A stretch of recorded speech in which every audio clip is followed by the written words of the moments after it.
Hi guys! Welcome to my YouTube channel po. Narito po ang ilang mga schedules po para sa social pension payout po ng ating mga indigent senior citizens po. Ayan guys, so unahin po natin ang April 4, 2025 po, first quarter 2025 City Government of Muntinlupa.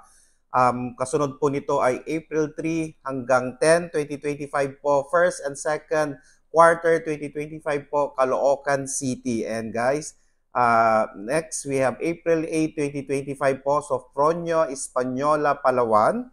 Ayan po. Sa April 14, 2025 po, City Government of Isabela. Ang venue po ay Kapatagan Grande Multipurpose Hall. Sa ating mga senior citizens po, nakasama po sa listahan, magdala lang po ng valid ID po ninyo para po kayo po ay makapag-claim ng inyong social pension. And guys, so ang social pension po natin per month ay 1,000 pesos po. Kung ilang months po yun, kung first quarter, that is 3,000 pesos.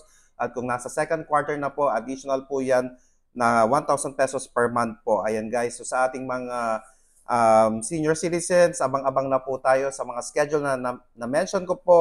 At nakuha po natin itong mga schedule na po ito sa kanilang official Facebook page po. So please do not forget to subscribe, like, and share para po lagi po kayong updated sa ating mga videos. Maraming salamat po and stay safe. Bye-bye!